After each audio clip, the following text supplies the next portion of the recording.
Welcome back to Marvel Maniac, an MCU after show. Happy holidays. We are fastly approaching Christmas, and with that being said, I would like to talk a little bit of Christmas here like we never really have before on Marvel Maniac and MCU After Show, because something came out super relevant to the holidays that's also very relevant to our podcast. You already seen the title. We're going to be talking about the Guardians of the Galaxy Holiday Special. Now, while you might think at first, I don't know how long it's been since you've seen it, or if you've seen it, you're like, well, there's not much to talk about. It's kind of just very lighthearted fun. And I would say that exactly. Yes, the whole holiday special is wholeheartedly fun. And it's lighthearted, and I kind of like that change of pace. We do get to learn like a big fact of the fact that Mantis is Peter's sister.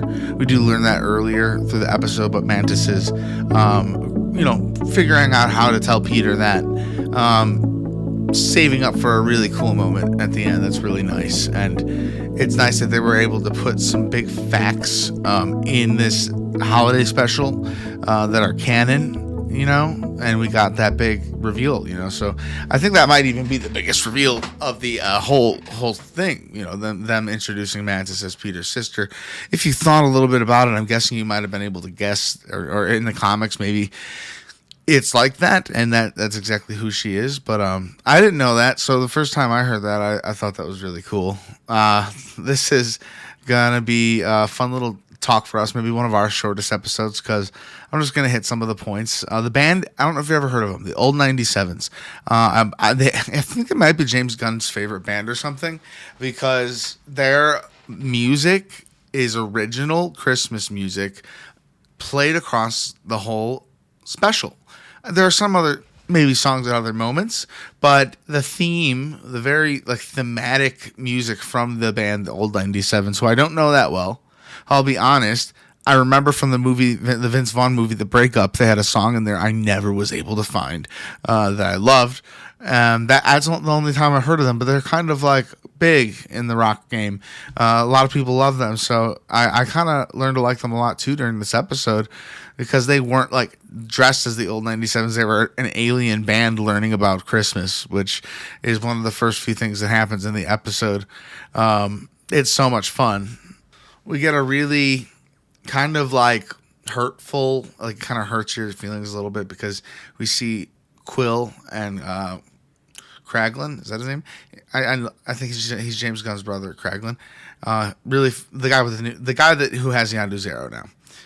They were sharing Christmas and talking about it and making a little tree, and then Yondu came in. This is when Peter was a kid, and Yondu comes in and destroys it, and kind of takes a big poop on Christmas, depressing Kraglin for the rest of all time.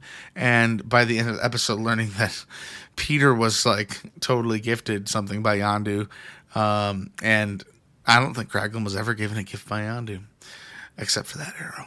I think that's a pretty big deal. And so my initial impressions were, I didn't have a lot of expectations going into this. I was very excited that we were getting a holiday special period in the MCU. I think, if I'm right, this was in 2022, 2 years ago. So I did watch it when it came out, and even then,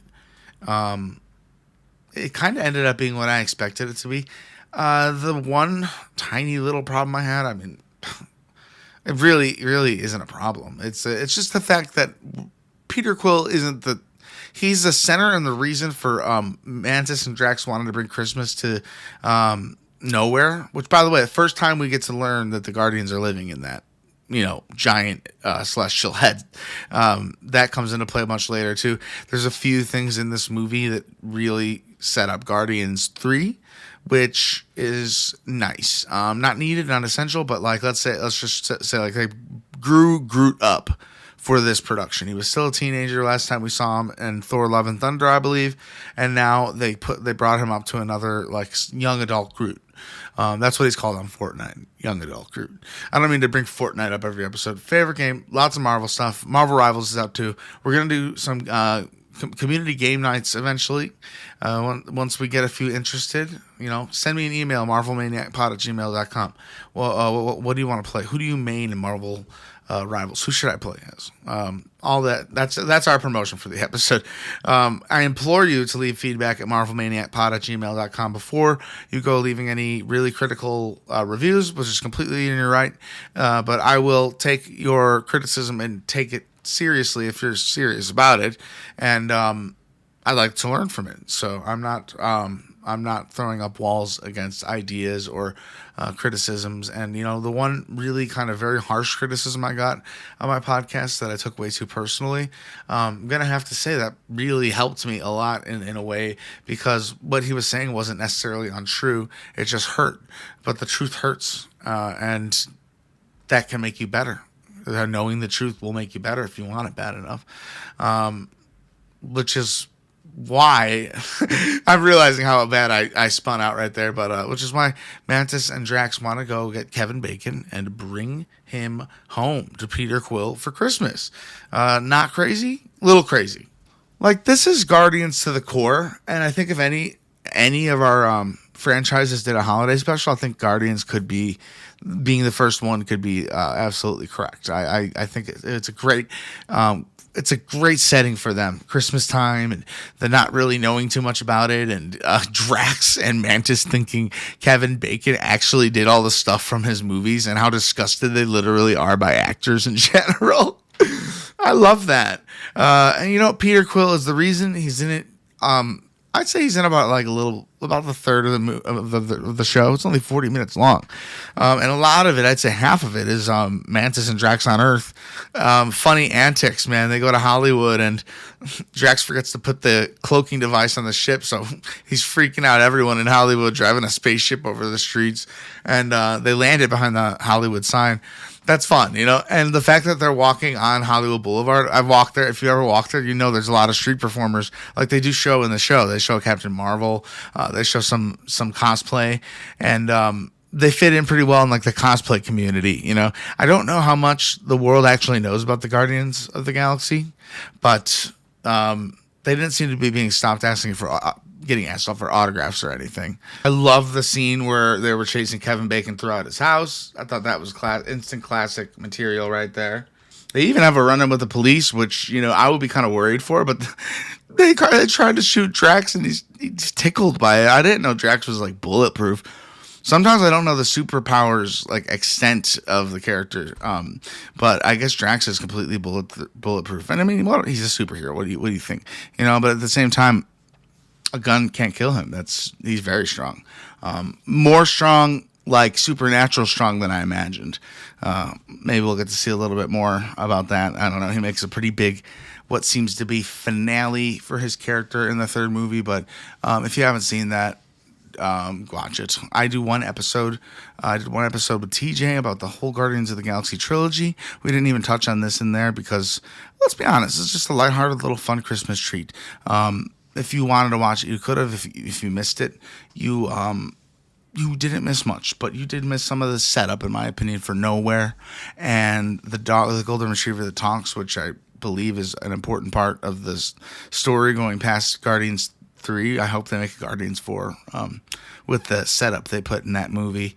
I love the talking dog though, and we get to see a lot more of her in 3. The fact that Mantis is revealed as Peter's sister is a really beautiful moment. It's a beautiful moment between Peter and his sister. And, it's the fact that Ego is both of their dad, that they can bond over that. Ego is evil. And Mantis didn't know how to tell Peter, but she finally did. And it was pretty much like the greatest Christmas gift aside from Kevin Bacon. Kevin Bacon actually, like I said, was touched by Mantis to get him to come to Earth, and during that time he's giving a lot of genuine conversation, and he's happy to be there. But then when Peter unwraps him, Groot runs out with the box with him in it. Peter unwraps him and he sees Kevin Bacon. He's so shocked, and he can already tell that she brainwashed him, so she made him brainwash him back, and he was freaked out. He almost left, but then kind of got the spirit of Christmas, realizing I got some friends here that need to know a little bit about Christmas. So he comes back playing another finale song with the old 97s. If you're listening to this and haven't seen this special, I definitely recommend it. It's a quick, fun, bite-sized watch. Just like this will be a quick, fun little bite-sized listen. And the animated part with Yondu and Peter, the story didn't end there where we thought it did. There was a moment where Peter returned to his room and he had a present to Peter from Yondu, and in it were his iconic laser blaster guns. And that is a great Easter egg and a good slice of origin we didn't know about. I don't know if they're like younger, like baby versions of his guns, because he was kind of a kid, or maybe they're just the same guns the whole time. It's sweet, and it shows you a little bit of that father-son dynamic that Peter did have with Yondu that we didn't really get to see on screen too much. In Guardians 1, they were knocking heads a lot, and in Guardians 2, they made a decision to give them that kind of history, which is kind of cool to see in What If.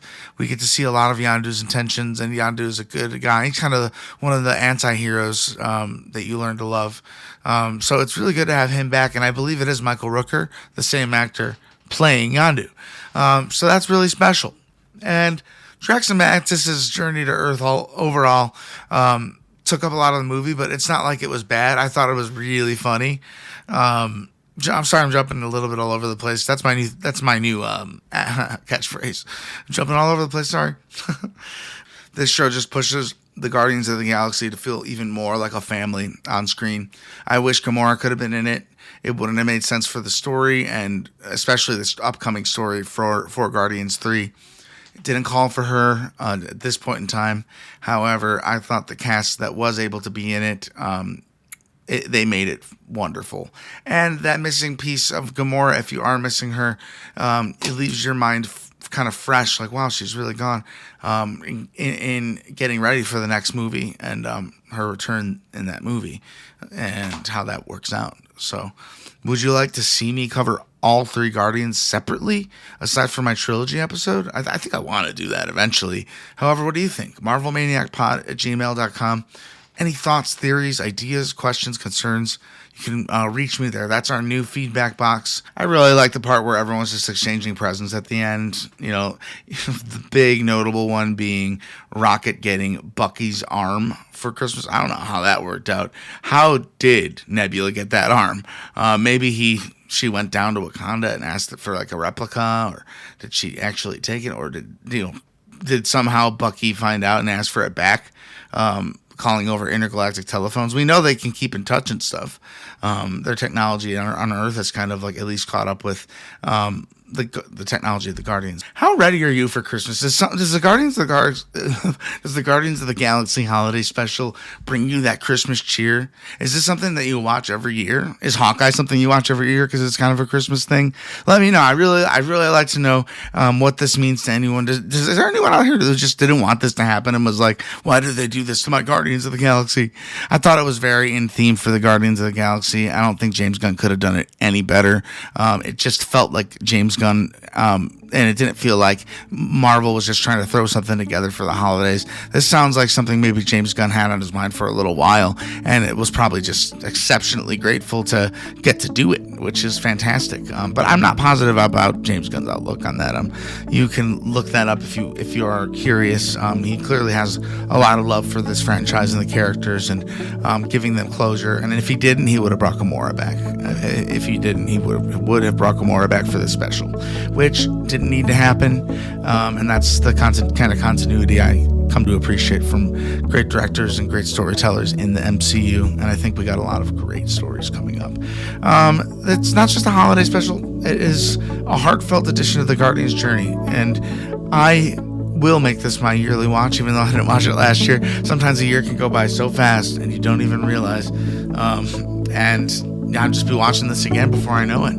I really want to know about what you think about Mantis being Peter's sister. Where does this fit in well among all the other Guardians content, like I Am Groot and the other movies? Does this sit right with you in that like episodic story of the Guardians? Let me know. And next week we are going to be doing more Moon Knight, and on Friday we're going to be I'm not going to say it. I'm not going to say what next Friday is. It is a recap of a whole season, and that's all I'm going to say. It's a season of something, and it's something that we're going to delve pretty far into during the Christmas time. If you're smart enough, you might just figure it out. But I will be seeing a lot of you this holiday. But that being said, if this is all you listen to of me for the holidays, Merry Christmas. Have a Happy New Year. I hope it's super. I hope it's marvelous indeed. And thank you for spending some of your Christmas time with me talking about our favorite nerdy things. And I'm looking forward to giving you all the after shows next year for the big events, the small ones, and everything in between. This has been Eric Cicada, aka Mr. Honest, your host, and I love doing this fun short episode. I couldn't help but make it longer than my goal of 15 minutes because I'm a yapper, yappity yap. They dressed up Groot like a Christmas tree in the post-credit scene. I almost forgot to say that. I love that. Can that be a Fortnite skin too, please? I'm going to bring that up until it happens. Thank you for being here. Merry freaking Christmas. I'll see you next week for Moon Knight Episode 3. I'm really excited to watch and talk with you guys about that one, and so forth and so on. Until then, Avengers, disassemble.